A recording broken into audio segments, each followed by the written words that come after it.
Sobrang anghang. Konti lang naman. Dami niya.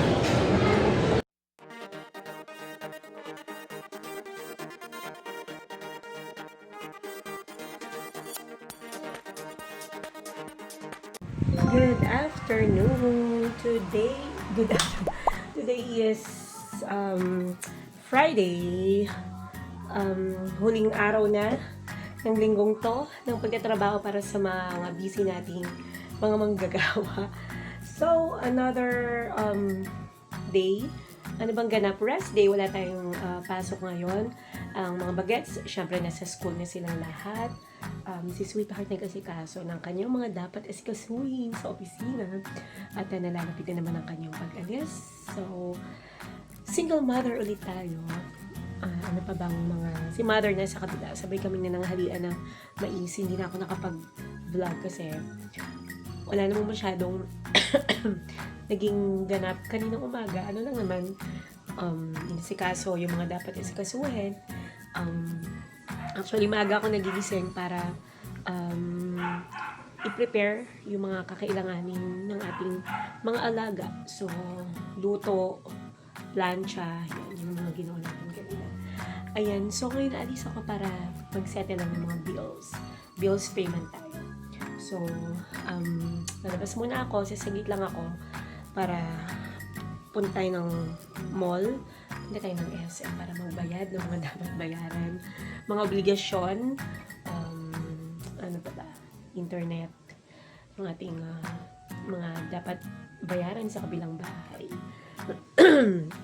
At ano pa ba, yun lang ating mga bayaran ko, yung ating Meralco payment sa kabilang bahay kasi meron tayo dito, meron sa kabilang bahay. So, yun yung mga inaasikaso natin. Okay. Meron akong ubo, meron akong sipon, hindi ko alam kung allergy, pagod, stress, lahat. So, yun ating mga ganap today. Babalikan ko kayo mamaya. The next day.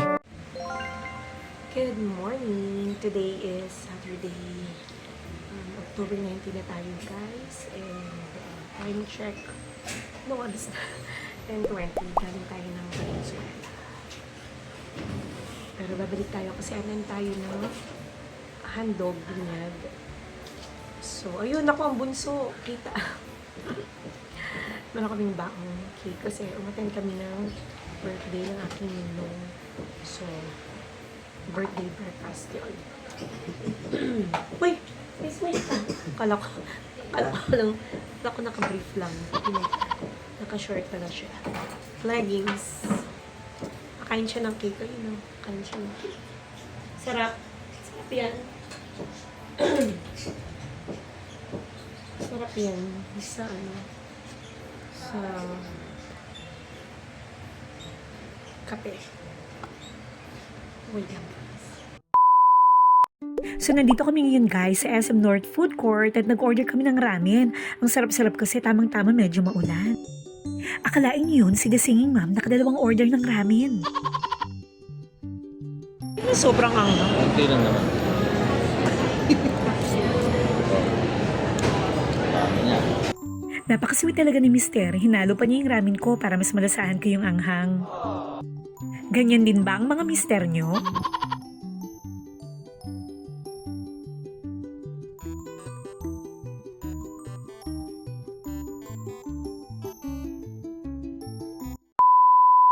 Full of strangers to believe in magic.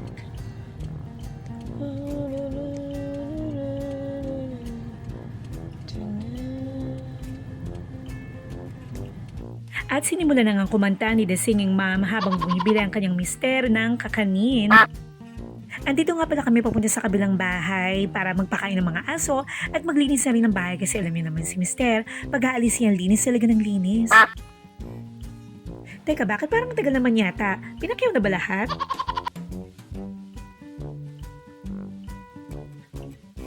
The next day. Si Mr. Chairman, the affidavit coming from Colonel Police Colonel Paul Albertas.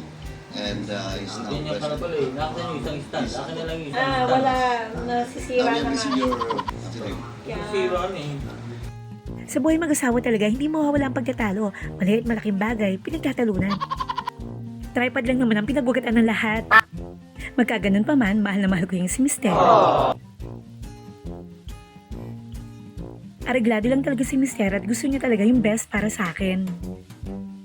Teka, malayo pa naman ang Father's Day ah. Bakit parang puro yata patungkol sa yung vlog na to? Hay nako, nakakainis ha. Masyadong pabida.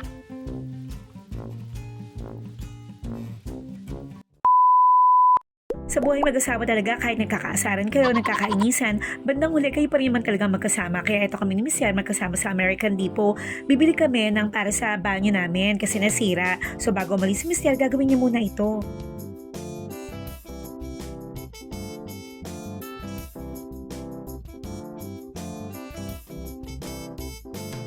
Yan, nag-check na kami ng babagay sa banyo namin, tsaka yung kakasya dun sa pinakailalim ng lababong nasira namin. So ayan, check lang muna dito, pati presyo, sana swak sa budget.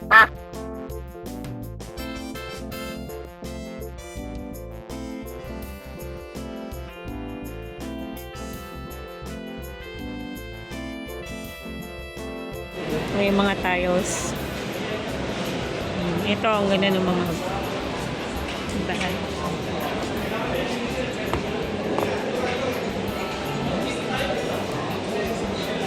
Ay, block. Yun ng block. Tadaan! 42. Ha? 30? Ano saan ba? Ano yung 29,000 na yan? Ito lang. Ito lang. 29,000. So ayan, nakapili na kami ng bibilhin namin para sa banyo. Swak sa budget, white, magandang kulay, malinis, mukhang mabango. Kaya okay na okay, pero dito muna siya kasi titingin pa kami ng pwede namin bilhin. Kasi minsan lang naman kami makapasok dito.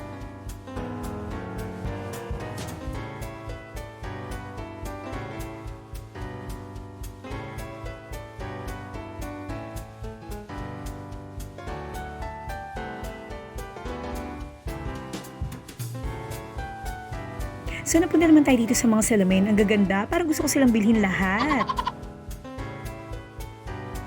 Ang totoo niyan, hindi naman kasi talaga ako nakapagayos, kaya sumisimple lang ako sa mga salamin na yan. Aminin nyo guys, ginagawa nyo rin yun.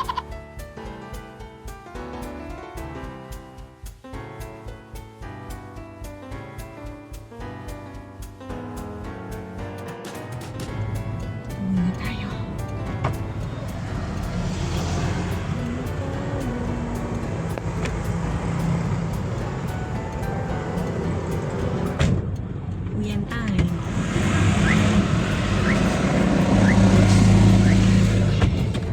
Uwi na. Nabili na ang dapat bilhin. So time to go home na. Mamaya ng flight ni Mister, kaya medyo nagmamadali na at magkakabit pa siya ng lababo sa banyo, o di ba?